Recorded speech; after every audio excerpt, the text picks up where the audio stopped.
¿Cómo estás, Pastor Edgardo? A ver, que creo que está teniendo problemas con la conexión. Pastor Edgardo Peña, ¿me escuchas? Sí, yo ¿Me creo que oyes? sí estoy teniendo algún problema en esta zona. Mi esposa está... Sí, te escucho. ¿Me Ah, escuchas ok. tú? Sí, sí te oigo, sí te oigo, sí te oigo. Creo que tengo que buscar algo. Creo que tengo que buscar otra zona quizá. Un momento. Uy, ahora se fue a las tinieblas. Ahora sí está complicado el asunto. Mi esposa está en una reunión virtual. Ah, te están... ¿Te ha pasado como a mí, que supuestamente uno está en cuarentena y no está haciendo nada y está trabajando más que antes? Yo no sé si te ha pasado igual que a mí, pero para nosotros los Mucho pastores ha más. habido más trabajo que lo Sí, que mucho antes tal vez, trabajo. no es que antes no trabajáramos, antes trabajamos muchísimo, pero ahora es como duplicado. Ahora es como la gente dice, no, yo no estoy haciendo nada en mi casa. Yo digo, yo estoy haciendo muchísimo. Si quieres te mando algo de mi trabajo para ti. Sí, Cuéntanos, pastor, sé que estás en Bogotá. ¿Cómo, está cómo está eso en igual. Bogotá? ¿Cómo está la Bueno, situación? estamos en... Bueno, muchas gracias por la preocupación y por la bienvenida.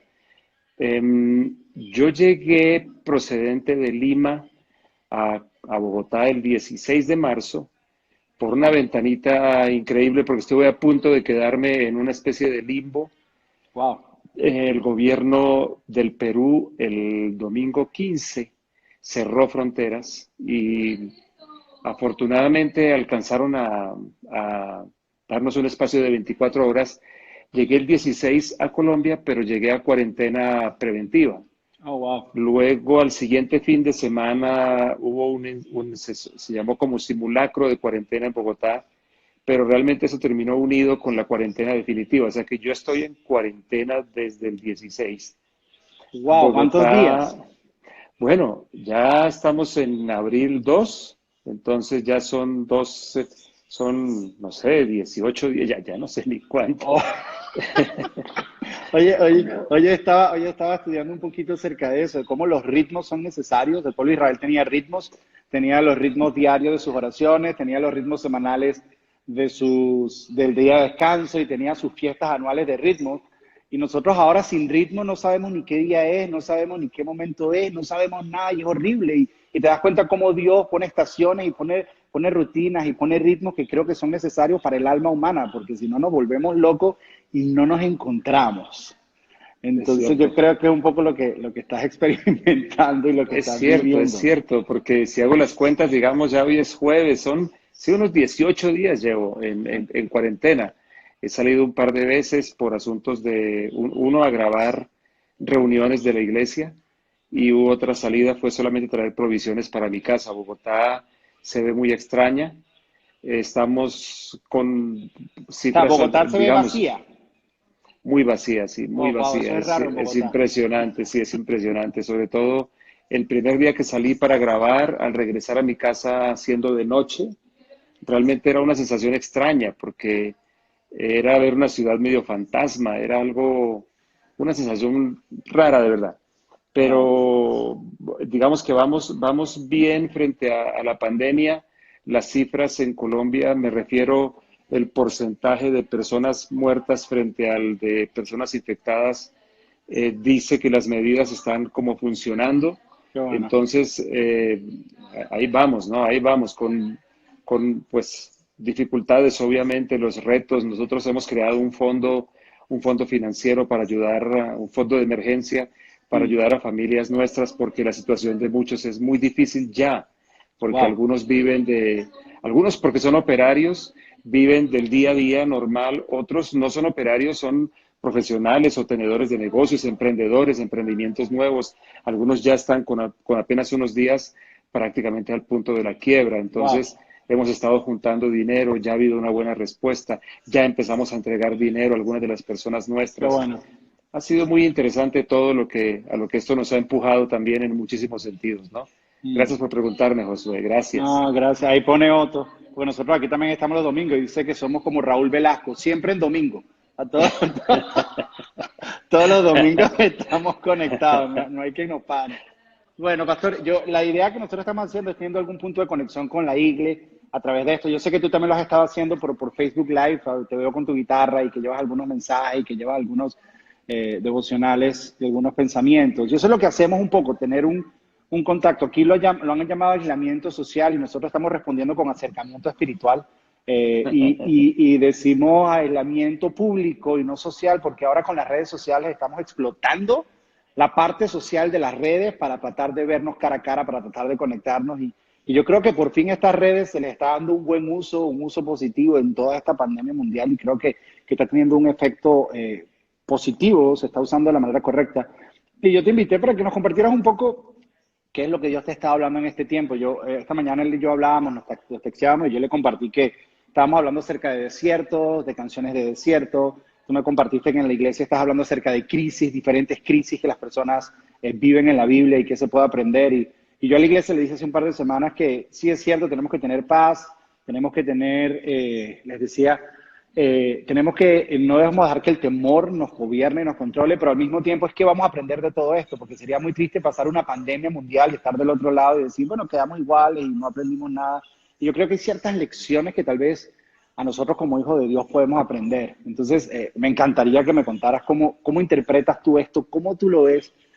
No sé, lo que Dios ponga en tu corazón y yo voy a ir haciendo preguntitas aquí mientras tú vas, mientras tú vas hablando.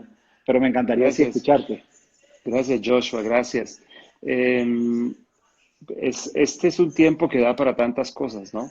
Mm. Yo quiero unirme un poquito a lo que tú me contaste que estás haciendo, pero primero déjame decir algo. El año pasado, discúlpame que me están aquí llamando la atención es que tengo otro live también yo aquí. Bueno, me están mandando que me mueva más, ¿pueden creerlo? Ah, claro, sí, lo creo.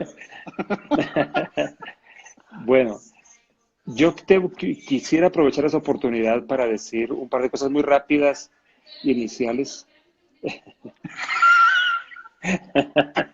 Me están moviendo más todavía. ¿Pueden ustedes creer esto? Y A además ver, te mandaron ustedes para la aquí cocina. me mandaron para la Sí, cocina. ya ¿Pueden vi, ustedes sí. creer? Bueno, a propósito, mire, conozcan la cocina de mi casa.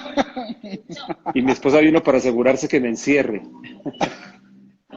Pero la cocina es un buen lugar porque es un lugar de confianza. A la entrada de la Cierto, casa, a la entrada de la casa están cierto, los conocidos, los amigos cierto. entran en la sala, pero en la cocina está la familia, el que abre la Eso es muy nevera, el que cierto. está. Entonces, estamos en Eso la es muy cocina, pues. cierto. Bienvenidos a la cocina de mi casa. Me excusan que los traiga hasta acá, pero sí, en realidad es como un gesto de confianza. Mi esposa Sí. me fue moviendo, moviendo, moviendo. Bueno, los casados sabemos que eso es normal, ¿no? La esposa a uno lo va moviendo, Así moviendo, mismo. Por eso te moviendo. digo que sí te lo puedo creer. De hecho, no les conté y cuando llegué cuando llegué de Lima para la primera cuarentena, tuve que apartarme completamente, habitación separada, baño Wow. separado, platos separados. Eso fue bien interesante. Bueno, pero les quería decir algo. Nosotros nosotros creemos mucho, tú lo sabes y ustedes lo saben, en todo lo que es el mover profético, la Así unción es. profética y queremos siempre precisamente para contrarrestar tanto abuso con ese tema, tratar de movernos de una forma sana en esto. Y quiero contar una cosa interesante. El año pasado, estando en uno de los sobredosis que hacemos, estábamos en la ciudad de Río de Janeiro, yo recibí de verdad una palabra de Dios a mi corazón muy clara acerca del 2020. Ya veníamos orando sobre el 2020 años atrás, recibiendo algunas cosas de que este 2020 iba a ser un año clave. Por eso programamos un sobredosis en Jerusalén que no pudimos realizar Mm. todavía, obviamente. Lo movimos para septiembre confiando en Dios. Pero la palabra que Dios me dio fue que era un año bisagra. No sé si la palabra bisagra tiene sentido para todos, En donde las se cuelgan puertas, las en las puertas. puertas, exacto, exacto. Algo que cuelga, que sirve para dar movimiento, para poder, como un año de giro de entradas o algo así es Ah, lo que ok. yo entendía. No comprendí mucho lo que eso podía significar, ni tampoco puedo explicarlo muy bien todavía, pero esa palabra fue muy clara y eso se ha juntado con varias cosas en el tema de este año, con esto que está sucediendo. Nunca en mi vida había visto nada ni siquiera parecido. Y ahora he estado meditando mucho, mucho. Hoy lo compartí en un live que hice para los amigos de Europa acerca de Esther y de Amán. No sé qué tanto conozcan toda la historia, pero Amán, el malvado que planea la muerte de todo el pueblo, termina en su propia horca, una horca que él Wow. preparó. Es impresionante, él preparó la horca de 22 metros más o menos de altura. O sea, él quería exhibir a Mardoqueo. Mardoqueo es una figura, como una figura también, inclusive alguien en un libro llamado Si perezco que perezca, Sí, yo hablaba me de lo leí, muy Mardoqueo. bueno. Por recomendación Ex- tuya me lo leí qué y, bien, y qué bien. en un futuro vamos a hacer una serie de ese libro únicamente, porque es Espectacular, espectacular. Sí, sí. espectacular, espectacular. Pues Amán quería colgar a Mardoqueo a 22 metros de altura, matarlo y exhibirlo. Y termina Amán colgado en esa horca. Y esto ha sido para mí muy significativo proféticamente hablando, de decir, cuando en el mundo hay ciclos. Por ejemplo, ¿cuál fue la cosa clave que catapultó a José? La cosa clave fue que él interpretó el sueño a Faraón de un ciclo. Claro. 7 años de prosperidad seguidos de 7 años malos. Y los 7 años malos se devoraban todos los buenos ciclos. Pero hay picos a veces a lo largo de la historia, ya más allá de los ciclos, hay picos de oscuridad, picos de invasiones terribles del mundo oscuro, del ámbito oscuro que quiere buscar destrucción, daño, en fin, todo lo que esté conectado con esto. Y es parte de lo que yo estoy viendo acá. Es como un pico oscuro que a mí me indica que realmente estamos de verdad entrando en un tiempo nuevo, una atmósfera nueva, como pasó con Elías cuando estuvo en Carmelo. Elías Ok. cuando estuvo en Carmelo realmente abrió una etapa después de 3 años difíciles y después del gobierno de Jezabel, más que el rey Acab, y después de una atmósfera espiritual tan horrible, se abrió un espacio. Entonces, es lo que yo veo, Josué, que está pasando, juntando el año bisagra con esta como oleada de oscuridad tan grande que ha matado a tanta gente, que está llevando tanto caos que todavía no sabemos hasta dónde vaya a ir. Pero esa es una óptica que yo tengo en este momento de lo que está pasando, y puedo decir que lo que yo veo es al otro lado de esto, estoy viendo como un camino abierto mayor de Dios. Es increíble, por ejemplo, eso seguro te estará pasando a ti, está pasando en todas partes. Estamos entrando a través de estos medios a las casas de las personas, estamos llegándole a personas que no irían a una iglesia y nos están escuchando. La gente está queriendo saber de Dios. No ha faltado que se levanten los pastores a decir que eso es un juicio de Dios. Claro. Yo en realidad no veo esto como un juicio de Dios, es más bien Dios está defendiendo las naciones y está como tomando todo esto para poder abrir un espacio mayor y mejor. Inclusive hasta el planeta lo refleja. Hoy vi en uno de los periódicos colombianos una fotografía de una pequeña bahía en Cartagena que se llama El Laguito, con un color del agua que jamás lo ha tenido por años. Wow. El Wow. típico color del Caribe, translúcido, esos tonos bellísimos del Caribe, verdosos, azules que se combinan. Hasta eso está demostrando que realmente de aquí vamos a entrar a un tiempo un tiempo espiritual mayor, como Dios lo ha dicho. Inclusive es curioso que estemos al borde de la celebración de la Pascua, ¿no? La semana entrante Mm. en Israel se celebrará la Pascua judía, y todo el mundo cristiano está recordándolo a través de la Semana Santa. Es curioso que estemos atravesando el famoso Passover, como en inglés se Ujú, puede entender mucho mejor, ¿no? ujú. Entonces quería hacer esos pequeños comentarios como previos a una cosita más que de pronto puede ser para unirme a lo que tú has dicho. ¿Voy bien hasta allí o ya me gasté todo el Sí, tiempo? no, no, no, vamos perfecto. Yo no creo que estén aburridos nadie. Ok, Lo ok. que interpreto es que en este tiempo tal vez de oscuridad, que podemos ver patrones en la Biblia, eventualmente después de esto, número uno, en la mitad de todo ese tiempo, Dios siempre está haciendo como que algo. Hay un tras bastidores de Dios, o sea, esta idea de que a Dios nada se le ha salido de las manos. Nosotros hemos podido experimentar lo que tú estás diciendo. Nosotros las conexiones en línea han sido impresionantes. La gente ha compartido. Hay una sensibilidad por Dios, una necesidad de Dios, una necesidad de escuchar un mensaje de esperanza, una necesidad. Y como dices tú, estamos llegando, diríamos en sus casas, pero estamos llegando a sus teléfonos, estamos llegando a sus bolsillos. La gente nos Sí. está viendo, la gente nos está escuchando, se está convirtiendo en algo personal y la gente está conectando, está muy sensible. Yo creo que Dios de alguna manera está usando esto y tal vez el año de bisagra, que entiendo lo profético y es muy bueno que aclares eso, porque lo profético por lo general es más una impresión que no deja mucha claridad, sino es como una impresión que así lo veo yo, una impresión que sientes dentro de ti, que lo vas descubriendo mientras vas avanzando y mientras vas caminando y mientras vas moviéndote y no está muy claro, pero yo pudiera ver como un año de un giro, un año de una puerta abierta, un año de oportunidades. Yo puedo sentir que después de esto, que no sé cuánto vaya a durar, va a ocurrir algo en la iglesia, no sé si va a ser un avivamiento, no sé qué es lo que va a ocurrir, pero definitivamente la iglesia no va a ser la misma y la manera de hacer iglesia no va a ser la misma. Creo que muchas cosas van a cambiar, va a ser un nuevo normal, así lo pienso yo, así lo percibo yo, y no estoy hablando de Doral City Church, estoy hablando de la iglesia en general, así lo percibo yo. Entonces, eso es un poco lo que interpreto, pero continúa, disculpa que te interrumpa. No, para nada, para nada. Me encanta escucharte y poder decir que estoy totalmente de acuerdo con esto. Nada va a ser igual. Creo que realmente estamos atravesando un proceso. Una de las cosas que he pensado mucho es que esta pandemia, digamos, en 4 semanas, 5 semanas que llevamos en el continente americano, 4 semanas metidos en el asunto, por ejemplo, las prioridades de todo el mundo, de casi todo el mundo, han cambiado. Lo que de pronto era tan importante ahora ya no lo es. Lo que no era tan importante ahora sí lo es. Y digamos que las crisis, entre otras cosas, tienen esa peculiaridad, como que nos dan la perspectiva correcta de la vida. Estoy de acuerdo contigo, Joshua, nada va a ser igual, la iglesia no va a ser igual, el mundo no va a ser igual. Yo te digo una cosa, creo que va a haber inclusive cambios políticos profundos, aún en relaciones de los países, en muchas cosas va a haber mucho cambio, porque realmente esa bisagra, que es lo que yo hoy por hoy empiezo a ver un poquitico mejor, es como un giro, una entrada hacia una situación nueva, hacia una condición nueva, inclusive también interiormente. Y pensando en eso, de pronto me meto en lo que estaba queriendo compartir. En enero tuvimos una charla muy interesante que yo no olvido acerca de Elías. Claro. Y por alguna razón como que el tema de Elías es recurrente y cuando tú me contabas hoy lo que estás hablando, me pareció bellísimo eso de estar hablando acerca de los salmos del desierto. Entonces yo quiero unirme a eso de esta manera. Dios está utilizando esto como un proceso y en los procesos Dios quiere trabajar profundamente en el corazón.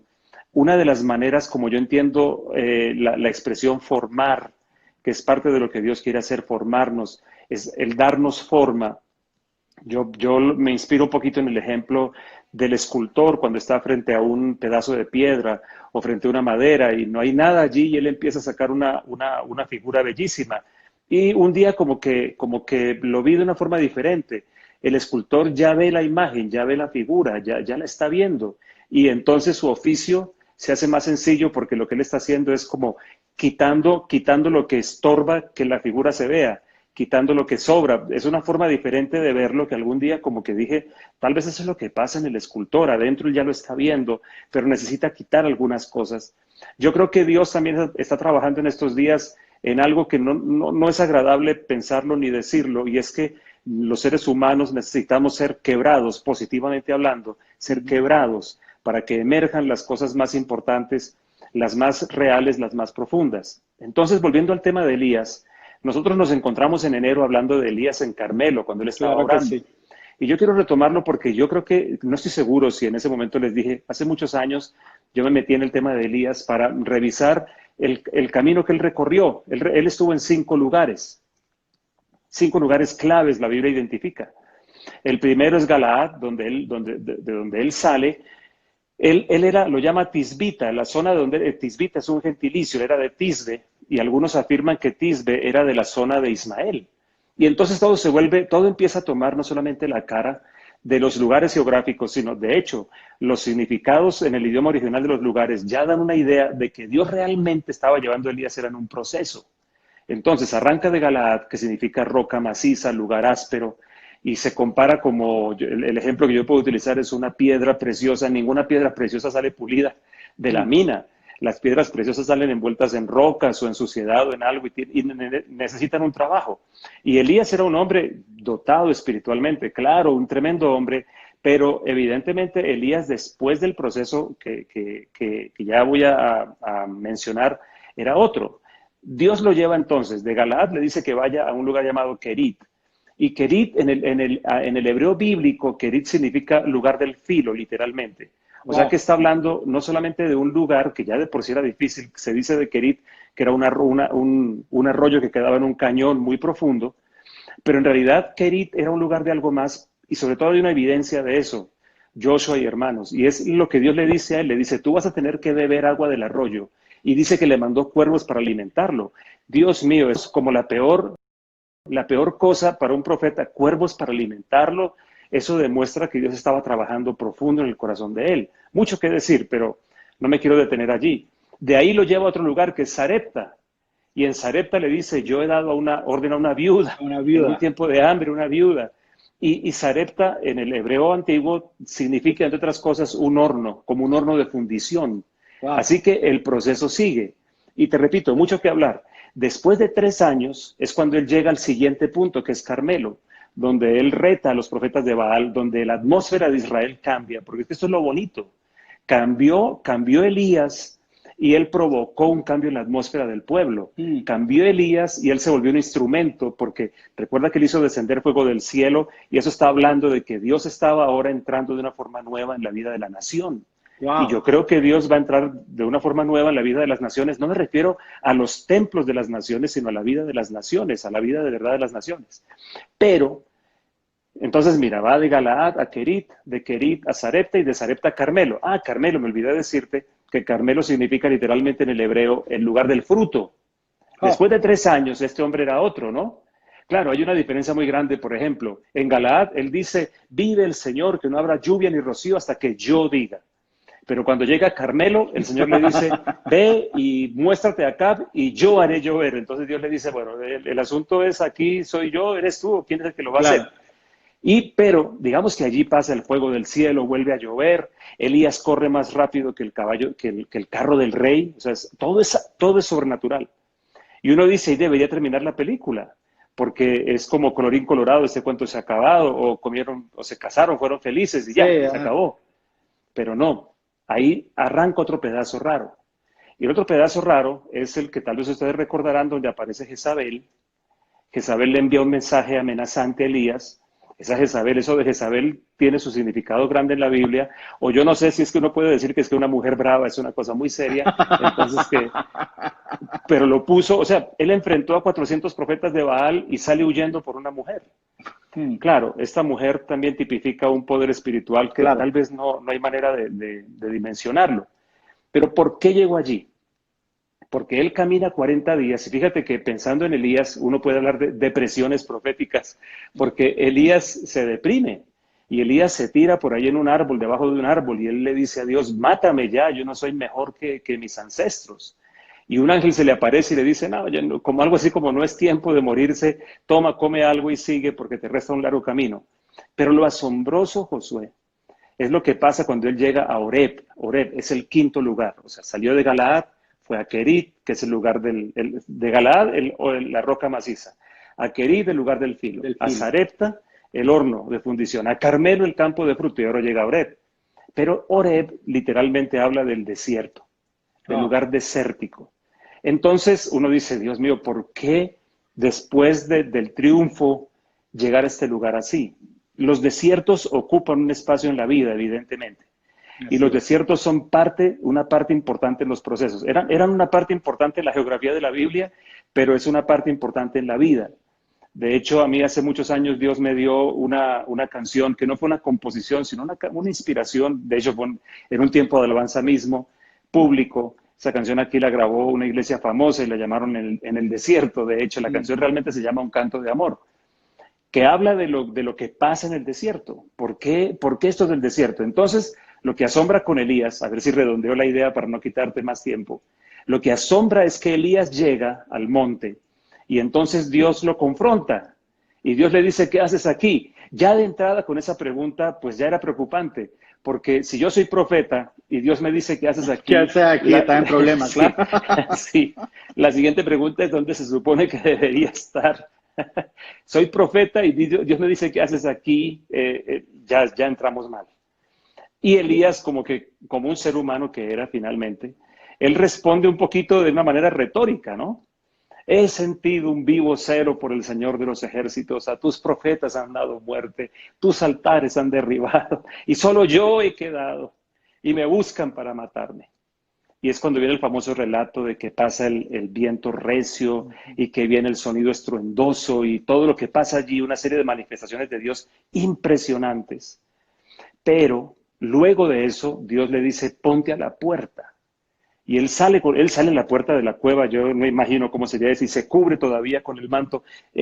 Joshua, aquí hay tanto que decir de todo, tanto que decir de todo. Pero lo asombroso es que entonces Dios le repite la pregunta la segunda vez. ¿Qué haces aquí? ¿Qué haces aquí? Y él vuelve con su retórica, su respuesta retórica.